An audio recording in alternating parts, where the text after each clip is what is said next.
Olá pessoal, meus alunos da turma de Morfologia Estrutural do nosso curso de Design. Estou passando aqui hoje para gravar um vídeo, uma aula vídeo. Não dá para chamar nem de aula, é uma prosa, é uma conversa. Para falar do tópico de dimensionamento das nossas peças, das nossas barras, das nossas estruturas, dos nossos corpos. Falar de dimensionamento, que é em última instância aquilo que é a preocupação de quem faz a concepção, né? De quem faz a especificação de um determinado projeto. Eu preciso enxergar quais são as condicionantes, aquilo que vai me dar regramento para poder fazer o dimensionamento. O que é dimensionar? Dimensionar, como o nome diz, é definir a dimensão. Significa que tamanho, que espessura, qual é a característica da peça que eu preciso para suportar cargas que eu vou ter aplicado nessa estrutura. Cargas, gente, pode ser, por exemplo, o peso próprio da peça. O peso próprio da peça. Dependendo do material, ele não suporta nem o próprio peso. Você aumenta muito a altura e a peça se fragiliza e se desmancha. Então eu estou procurando como critério para poder definir as dimensões necessárias para que a minha estrutura, para que o meu corpo exista com segurança.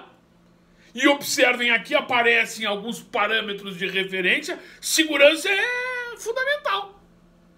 Se eu não puder demonstrar, se eu não puder garantir que a minha peça está em segurança, que ela atende, né, eu não tenho uma dimensão adequada. Eu não tenho uma condição adequada de projeto. Por outro lado, eu preciso projetar com segurança, mas com economia. A otimização das soluções é sempre uma meta. Por que? Bom, porque ela se traduz nos custos, no investimento que eu faço naquela determinada estrutura. E por óbvio, superdimensionar a peça, ou seja, colocar dimensões acima do que ela precisa, é desperdício. Desperdício que pode se traduzir tradicionalmente por valores monetários, mas podem ser desperdícios que levem, por exemplo, a um ataque ao ambiente. Eu vou consumir mais material do que eu efetivamente preciso. Gente, a base fundamental para poder fazer dimensionamento é entender que eu sempre estarei comparando o atuante com o resistente, com o admissível. É o que eu aplico na peça que tem que levar a uma condição menor, no limite igual àquilo que a peça tem condição de suportar. Com isso eu estabeleço bases para pensar. Há diferentes maneiras de fazer isso. Eu posso comparar por solicitações, etc. A maneira mais tradicional, aquilo que se usa no que nos cursos de engenharia se chama de resistência dos materiais ou mecânica dos sólidos, é comparar por tensões. Então eu vou estabelecer uma validação de que a tensão que eu estou produzindo na peça seja menor, no limite igual à tensão que ela suporta, o que eu chamo de tensão admissível. Felipe, o que é tensão? Tensão é a carga, a força no ponto. Ponto é uma coisa abstrata. Então, na verdade, a gente tem a carga por unidade de área, por pequeno segmento. A unidade de tensão é uma unidade de força por uma unidade de área. Quilos por centímetro quadrado. Toneladas por metro quadrado. Eu sempre terei uma referência de uma unidade de carga, de força, dividido por uma unidade de área. Nós, tradicionalmente, e neste curso nós usamos sempre, e é o que se usa mais comumente, quilonewtons, que é uma unidade do Sistema Internacional de Unidades, por centímetro quadrado.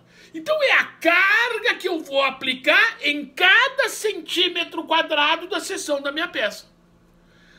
Ou seja, eu tenho essa borracha, eu aplico cargas, a tensão é a carga que eu terei em cada ponto, em cada centímetro quadrado desta seção.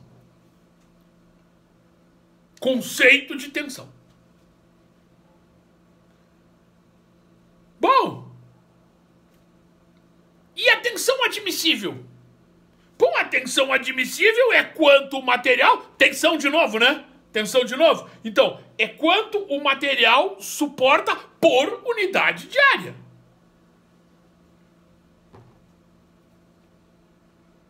Eu vou comparar a tensão aplicada, a tensão atuante, tem que ser menor, no limite igual, à tensão admissível. Vamos começar falando da tensão admissível, porque ela é mais fácil. A tensão admissível, ela depende fundamentalmente do material. É quanto o material aguenta.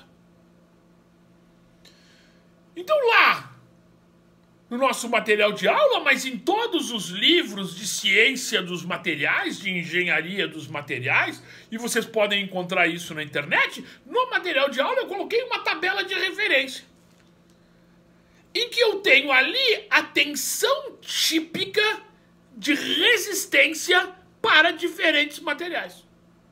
Qual é a tensão quilonewtons por centímetro quadrado que este determinado material suporta? Tem materiais que suportam muita tensão, outros muito pouco, a gente sabe disso. Um cano de PVC, você vai apertar ele e daqui a pouco você quebra ele com a mão. Você aplica uma carga tão grande. Por quê? Porque a capacidade de carga, a tensão resistente do PVC é muito menor do que se eu for aplicar em cima de uma barra de aço. O aço é um material muito mais resistente. Nós já falamos sobre materiais lá no início. E observem, quando eu chego nesse final de curso, eu começo a buscar tudo aquilo que a gente viu. É como se a nossa viagem ao longo da disciplina, ela caminha para um grande fechamento, que é dimensionar. Bom, eu tenho então, portanto, tensões típicas dos materiais. Gente, isso exige para cada desenvolvimento de produto uma investigação. Ah, eu botei lá que a tensão típica do aço é alguma coisa como 25 kN por centímetro quadrado, 2.500 quilos por centímetro quadrado. Mas aço? Aço é uma família. Aço é a mistura, né, de carbono e muito minério de ferro. A proporção, o tempo de produção, etc., muda muito. Essa mistura a gente chama de liga. E a capacidade resistente das ligas varia brutalmente. Pode dobrar. O que eu preciso fazer? A hora que eu vou trabalhar com um determinado material, eu preciso fazer uma investigação, uma pesquisa sobre, olha, nós identificamos essa chapa, nós vamos trabalhar com esse plástico aqui, quanto ele suporta? Isso deve incluir, por exemplo, ensaios de laboratório, né? Lá na engenharia você tem vários laboratórios para isso, na universidade tem várias possibilidades, existem N institutos de pesquisa. Agora vejam, em todo o processo de dimensionamento eu tenho um grau de incerteza. Ou seja, eu não faço ensaio de todos os materiais, sairia muito caro. Eu não tenho tanta precisão e calibragem nas cargas, porque, bom, tem processos, jeitos que eu não controlo. Então, em todo o processo de dimensionamento, eu tenho uma margem de erro, que é consequência do que eu não consigo fazer, não quero fazer, não posso fazer para investigar a aplicação das cargas por um lado e a capacidade do material por outro. Olha, a minha peça, o projeto que eu fiz, tem chapas soldadas. Ok, meu filho, e você fez raio-x de todas as soldas? Eu vou produzir 1000 peças dia, mas fazer raio-x. Então o que você vai fazer? Você tem uma incerteza, você vai testar alguns protótipos, vai controlar esses protótipos, mas você sabe que eventualmente você poderá ter, né, peças que têm comportamento diferente, que não saíram exatamente como no protótipo. Qual é a solução para isso? Na medida que está inviabilizado, até por razões econômicas, pode ser, você vai adotar, inviabilizada a pesquisa, você vai adotar o que a gente chama de fator de segurança. O fator de segurança é uma multa, não é uma reserva. É uma multa para compensar tudo que eu não controlo. Quanto menor for o meu controle de qualidade, quanto menor for o meu domínio do material, quanto menor for o meu domínio dos processos, maior o fator de segurança, mais eu tenho que deixar.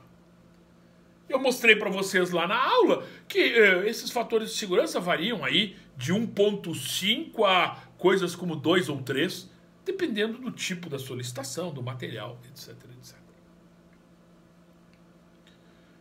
Bom, e quando eu volto para as tensões atuantes? Então a minha tensão admissível, para fechar isso, será a tensão do material dividida por um fator de segurança.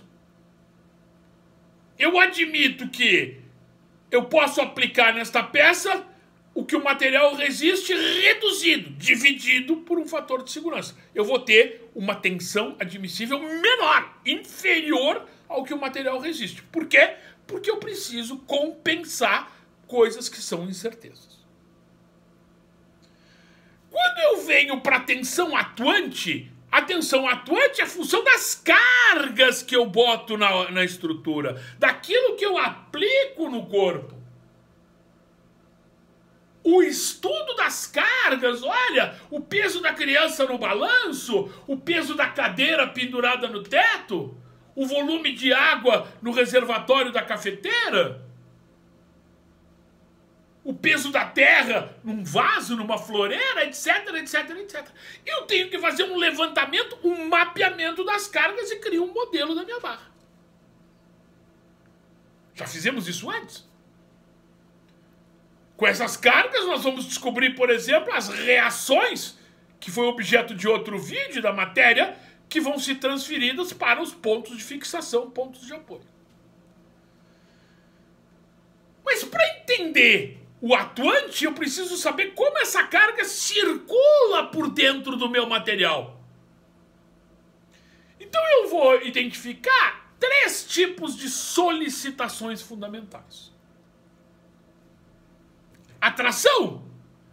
Quando eu puxo, eu aplico uma força, por exemplo, uma cadeira pendurada, né, numa laje de teto, o cabo está sendo esticado. Sempre que ele está sendo esticado, eu tenho tração. Eu alongo a minha peça. Eu estou puxando a minha peça. Estou tentando esticar a minha peça. A tensão que se produz na tração, ela é muito simples, porque a tração produz o que a gente chama de, vai acontecer igual na compressão, distribuição uniforme de tensões. Esta carga que eu estou puxando aqui se divide igualmente pela área da peça. Eu não tenho um pontinho mais solicitado. Todos os pontos são solicitados igualmente. Professor, é possível dizer qual é o pontinho mais judiado da caneta quando tu traciona? Não, porque todos são iguais. Todos são igualmente judiados. Numa distribuição uniforme de tensões, o que acontece? Eu vou pegar a carga que eu tenho aqui na pior seção, porque às vezes você está puxando aqui e vem e puxa mais um pouco aqui. Não precisa puxar só na ponta, você pode puxar aqui e de repente tem uma outra estrutura puxando aqui. Bom, então nesse trecho você terá como solicitação a soma da carga daqui mais a daqui. Na pior seção, aquela que tem mais carga passando por ela, a tensão será a carga dividida pela área.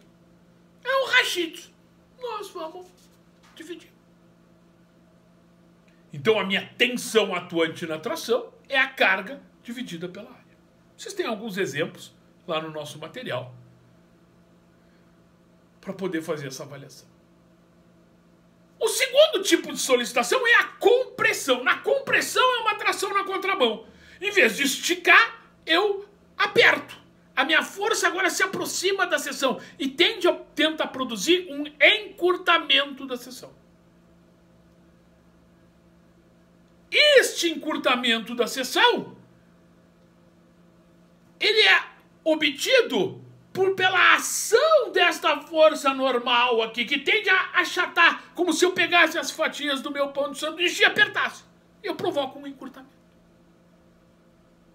De novo, gente, essa carga não precisa estar aplicada na ponta da barra.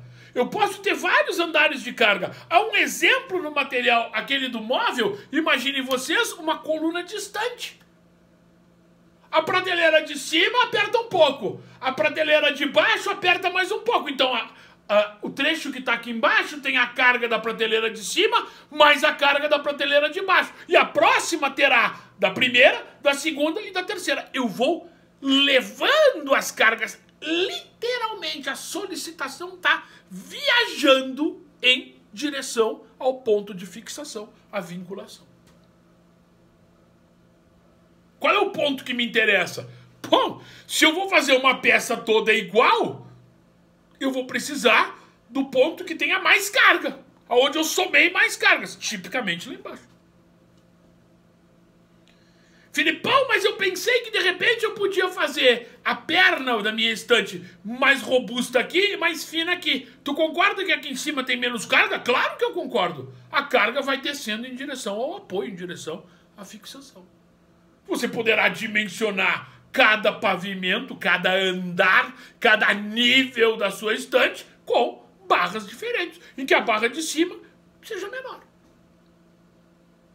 De novo, como a carga é perpendicular na direção do eixo da barra, o que a gente chama de carga axial, segue a direção do eixo. O que eu terei? Eu terei que a tensão que aparece aqui, de novo, será uma distribuição uniforme de tensões. A carga dividido pela área da barra. Gente, quando eu estou dimensionando a barra, significa que eu estou identificando a propriedade geométrica da barra. Significa que para essa barra ser segura, eu vou precisar de uma determinada área. Aí está o teu dimensionamento. A tua tensão atuante tem que ser menor no limite igual ao admissível.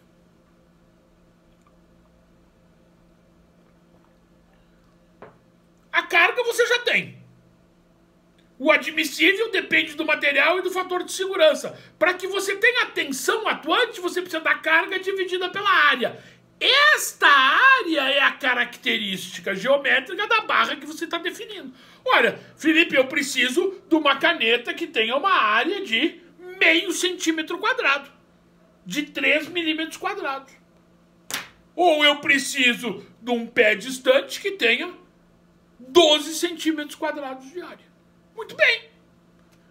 Você vai poder brincar com isso. Felipe, eu vou usar um tubo ou uma peça maciça? Depende.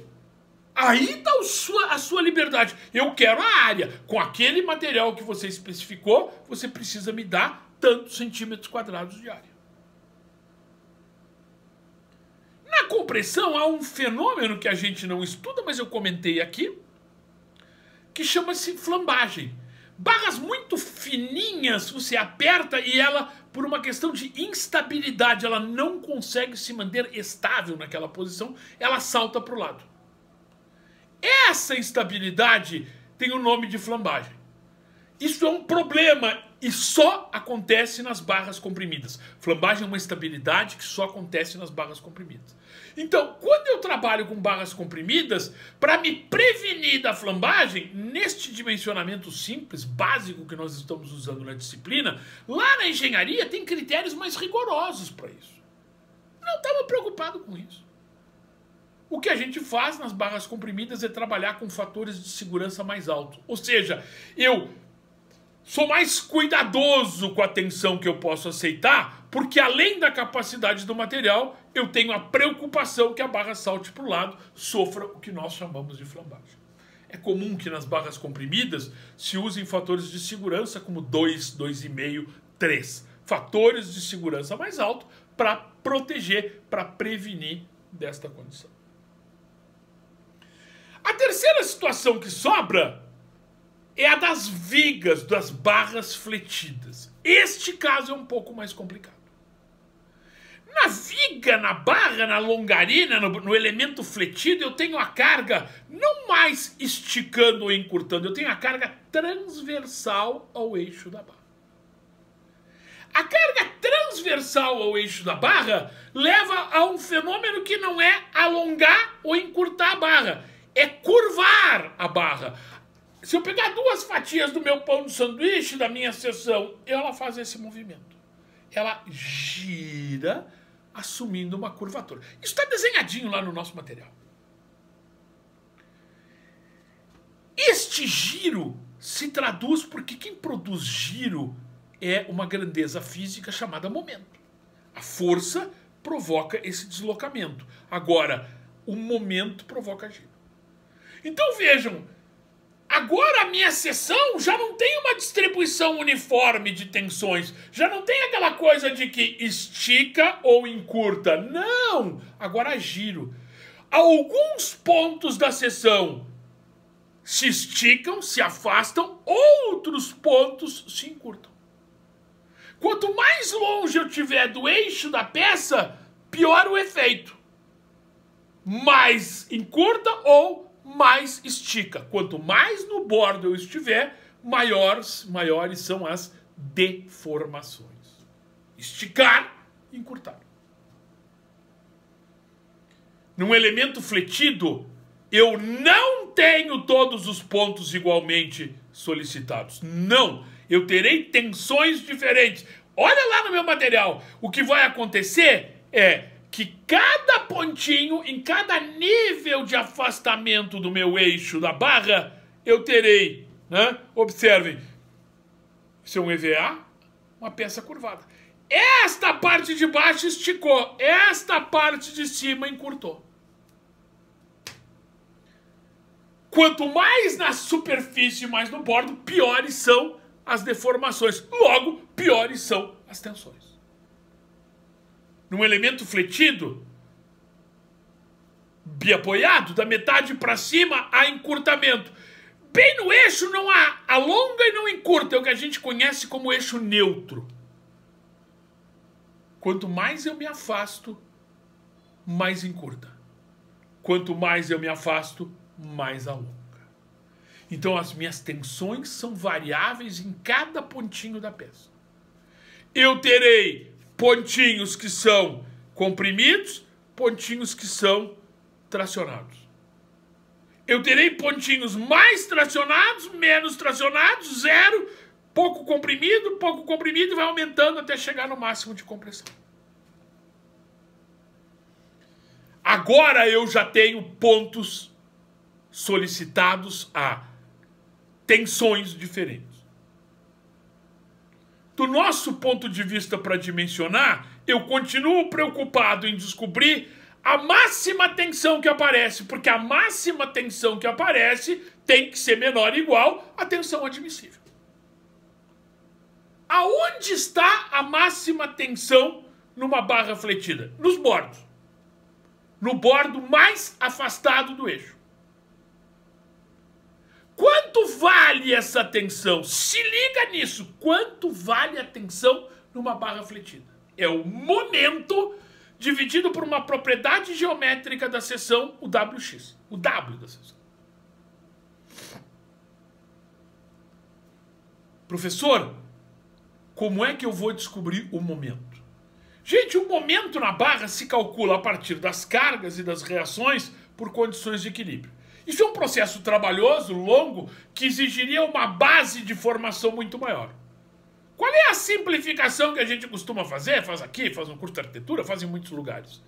A gente usa tabelas para casos mais frequentes. Aqueles casos de sempre. A barrinha com uma carga uniformemente distribuída. A barrinha com uma carga concentrada no meio. A barrinha com uma carga em determinada posição. Professor, e se eu tiver mais de uma carga em cima da barra? Meu filho, você separa em casos básicos. Cada caso básico tem uma carga em cima. Se eu tiver 5 cargas em cima da barra, eu terei 5 casos básicos. Eu calculo o momento para o primeiro, para o segundo, para o terceiro, para o quarto, para o quinto e somo esses valores. Somo esses valores. Então, para poder determinar o momento na barra, eu vou me valer do apoio das tabelas. Não perde o trem. Eu preciso dimensionar uma barra fletida. O que eu preciso fazer? Eu preciso descobrir a tensão máxima na barra. Primeiro ponto, achar o momento. Eu pego as cargas em cima da barra e com essas cargas, usando as tabelas, eu acho o momento. Se eu tiver mais de uma carga, eu secciono a análise em casos individualizados. Esse momento, para poder... Porque, em geral, essas cargas são dadas em quilonewtons e metros. Como eu preciso trabalhar em quilonewtons e centímetros, eu vou multiplicar esse momento que eu tirei das tabelas por 100. 1 metro tem 100 centímetros. Com isso, eu passo a ter o meu momento expresso... É uma conversão de unidades. Eu passo a ter o meu momento expresso em quilonewtons centímetros. E o W? Como eu disse, este é o momento de fechamento do curso. Eu vou reunindo aquilo que eu aprendi ao longo do semestre. Lá nas propriedades geométricas, a gente descobriu que o W era o momento de inércia dividido pela distância do eixo ao bordo mais afastado. Então eu preciso da inércia. Existem tabelas para as figuras clássicas, as figuras padrões, as figuras de referência, o quadrado, o retângulo, o círculo, o triângulo. Para isso eu tenho a fórmula da inércia. Tipicamente para o retângulo, BH ao cubo sobre 12, em que a base é paralela ao eixo. Se eu vou dimensionar uma barra que é uma seção de madeira retangular, tá feito. Por quê? Porque a minha inércia é BH ao cubo sobre 12, eu divido pela metade da altura e o meu W vai acabar resultando. É só olhar lá, BH ao quadrado sobre 6. Joia, mas se eu tenho um tubo ou um perfilado, uma seção I, eu terei que calcular para as figuras padrão que compõem o perfilado, transferir essa inércia para o eixo X para poder somar as contribuições dos diferentes elementos que formam, né, achando a inércia da minha seção, do meu perfil, um perfil I, um perfil U ou qualquer coisa parecida. Como é que eu translado? A inércia no eixo paralelo é igual à inércia no centro de gravidade da figura mais a área da figura básica pelo quadrado da distância entre os eixos. Tu poderia repetir para que eu não tenha que voltar ao filme? Tá gravado. Como é que eu translado inércias? Eu calculo a inércia da figura básica, um retângulo, BH ao cubo sobre 12. Para transladar a inércia no eixo paralelo, no eixo X do perfil, é esta inércia básica da figura básica mais a área da figura básica multiplicado pelo quadrado da distância entre os eixos. Não tem erro. É só olhar lá, tem muito exercício. E a complicação dentro da complicação é aonde está o eixo X. Meu filho, tu quer que eu translade para X? Mas onde está X? Se a tua seção é simétrica, tá na metade. É o conceito de simetria. A parte de cima é igual à parte de baixo. Mas se é uma seção T, como tem lá no material, você vai determinar a posição do centro de gravidade para descobrir onde está o eixo X e depois poder transferir os momentos para o eixo X. Tu podia lembrar pra gente? É que esse negócio de ficar falando com a câmera é meio pirante. Então eu me pergunto e me respondo. Tu podia lembrar pra gente como calcular a posição do centro de gravidade? Claro. Você marca um eixo de referência num bordo, o bordo de cima ou o bordo de baixo, como queira.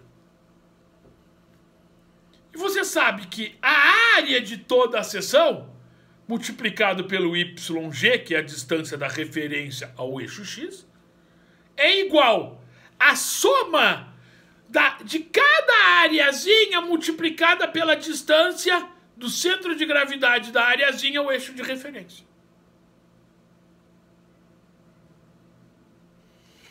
o produto AYG do todo é igual à soma dos produtos AY, em que A é a área de cada figurinha que compõe o todo e Y é a distância do centro de gravidade de cada figurinha ao eixo de referência.